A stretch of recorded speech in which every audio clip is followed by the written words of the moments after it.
The problem with cyberbullying is that when it comes to being online, being behind a screen, it's easy to forget that you are talking to other human beings and that your username is not you. It's not a persona that you can just create and get onto these websites and just say whatever you can because there'll be no consequences. People think the beauty in logging in and logging off is that, oh, if somebody rude says something to me, I could just log off and it'll have no effect. But the reality is a lot of people go to the internet for escapism, go to these forums, to these websites, to these comment chat rooms to express themselves, whether that's with communities that are just like them or to people that they don't like.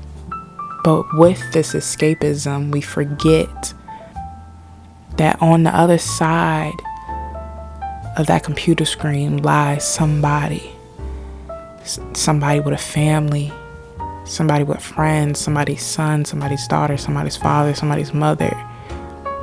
You're not talking to Frog 375 or Jack Weiser 45-7. These are actual human beings typing these harsh, abusive, degrading words to each other.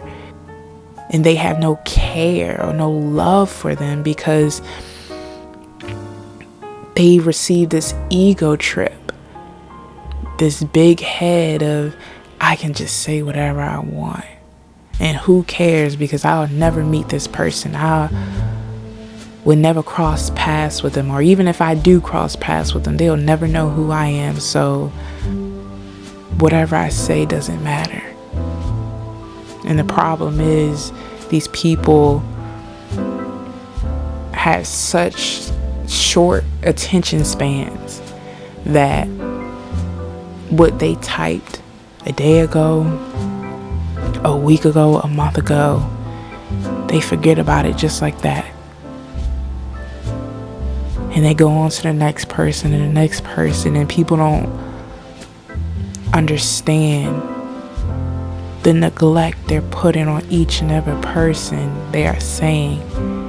It's almost as if the internet makes people heartless in a way. The internet makes people disassociate to the point where they can't even comprehend that this isn't fake. This isn't a place where you could just drop a couple words and leave. This is real life. And that includes the internet. The internet is real life. It's not a log on, log off scenario. It's not a ranting site where you could just be the most disgusting human being you can and leave. No, these words stick and stay with some of these people, which have caused many scenarios of people committing suicide, many scenarios of people developing insecurities, low self-esteem, because these words are powerful. And I say this all the time. People don't realize your voice, the things you say, the things you put out into the universe is powerful. No matter what form it is, whether it's in person or online, what you type out, what you say, what you express, no matter how you feel about yourself, how big or how small you feel about yourself, it means something. Some people think it's easy just to disregard the things they say, but no. What Frog 357 said is important. Because you know why? Because that's an actual human sitting behind an actual computer that actually feels these things. Becky 35 what she said about X, Y, and Z, it's important because that person is real.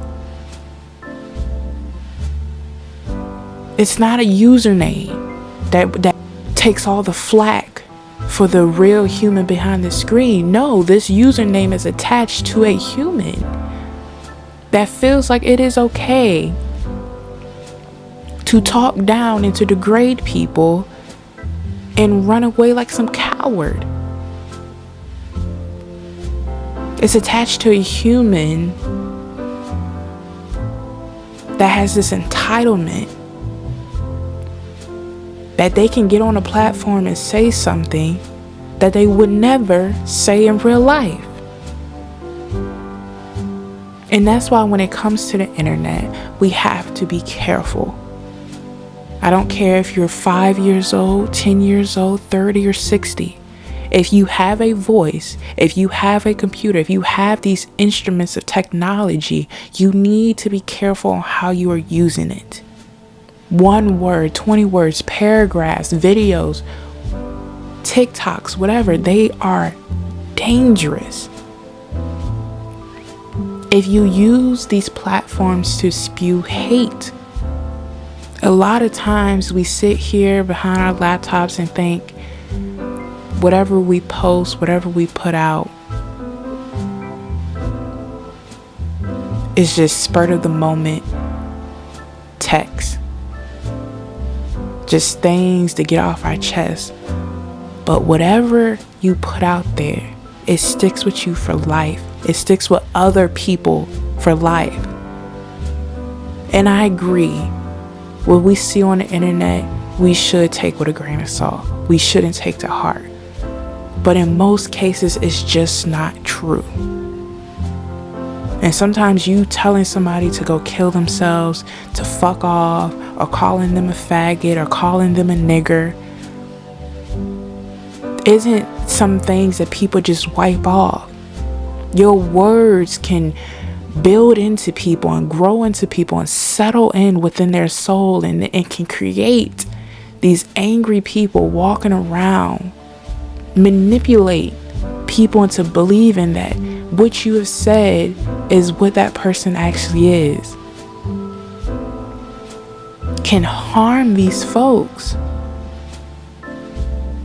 And I think the moment we realize that our words have power and what we do and our actions and how they relay, the internet will be way more kinder to each other. Because you don't know who you're talking to. Ever. You could be talking to somebody from Russia. You could be talking to somebody from Africa, from Europe, from Canada, from the United States. You're talking to people from all different walks of life.